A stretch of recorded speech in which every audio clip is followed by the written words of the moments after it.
Hello friends, welcome to Yogic and Modern Science. Friends, this is the second episode of the series Ishwar, Prakriti and Jeev. In the first episode, I had explained about the first principle and the second principle. First principle being the state of non-duality, where there is no sense of other, and that is the origin of everything.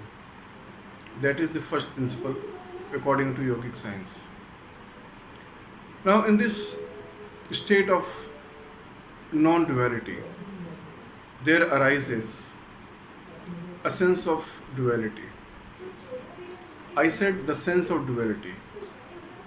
It means this duality arises in the non dual state of being. Now, when it arises, this state arises, on one hand, there is a state of pure consciousness, attentiveness, whatever word we can use to call it, to name it. And on the other hand, the system is called the Prakriti, one system. When I say Prakriti, it means one system. In the different scriptures, they are known with different names. Sankhya Yoga calls it Purush and Prakriti. So, Purush and Prakriti is nothing but the dual state of one being, of non-dual entity, if I may say so. Upanishad calls it the Chetan and Prakriti. Similarly, in other scriptures, in other school of thoughts, they have been called with different names. But essentially, the one part of this dual state is pure awareness or pure consciousness. Sometimes language is not able to convey the real meaning of the thing. These things can be encountered only by realizing it, realizing the fact. But we can use these words. So, on one side, there arises the Purush, the Chetan, the attentiveness, the awareness, or pure consciousness. On the other hand, there arises a system called Prakriti. In Prakriti, mainly there are two things, Sakar and Nirakar. Sakar means something which causes the material world to produce, and Nirakar means world which is transparent, non-material, or you may call it the psychic state or a spiritual state, whatever state we may call it, but it is transparent, means non-material. So 50% material state and 50% non-material state. This is the system in Prakriti. Now, let us understand how things move on from this dual nature of state. On one side, on one hand, there is the energy of consciousness. This is pure energy. And due to having very, very high energy, it takes hold of takes control of the system called Prakriti, because essentially, the Purush and Prakriti are one in non-dual state. But when they come into this state, in this dual state, then the energy of consciousness takes control of this system called Prakriti. And when this energy of pure consciousness acts upon this Prakriti, the system of Prakriti, then uncountable numbers of the same structure arises within the Prakriti.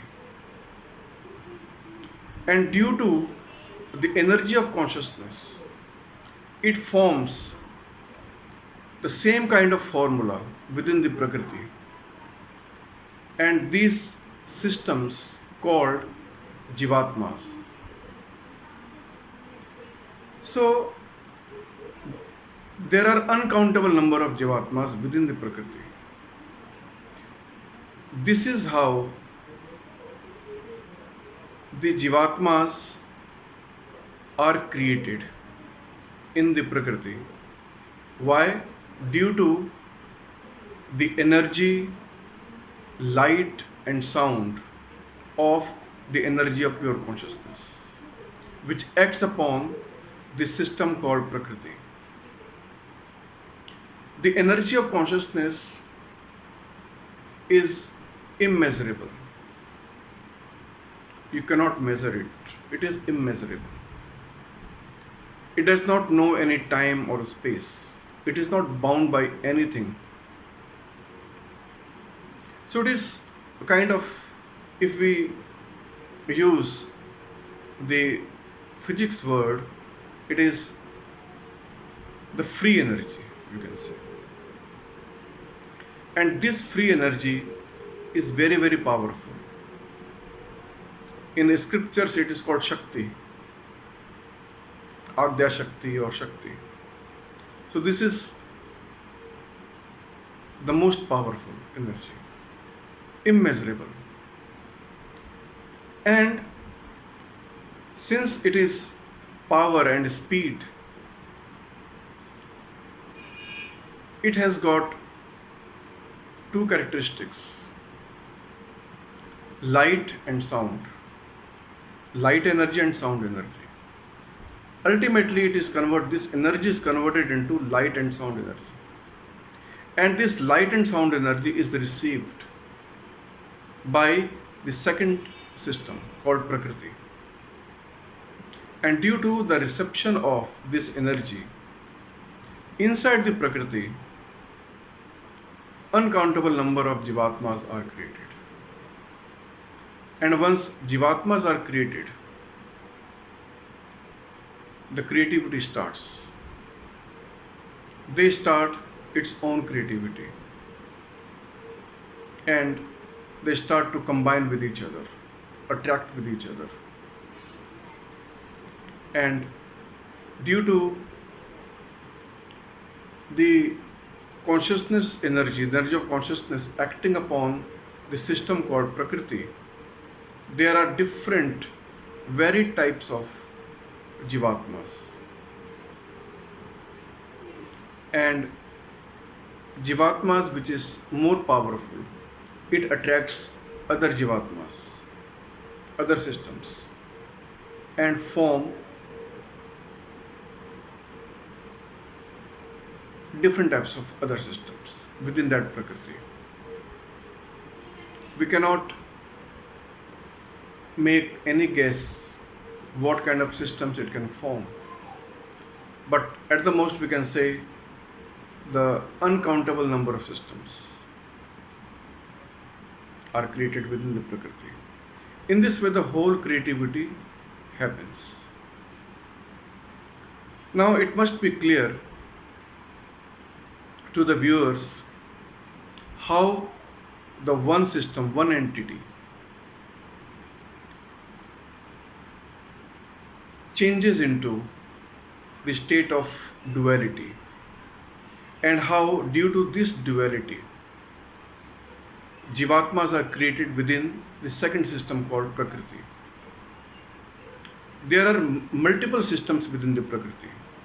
Okay, this is the nature of Prakriti. But the energy of consciousness is one. There is only one system. It has only one characteristic. Okay.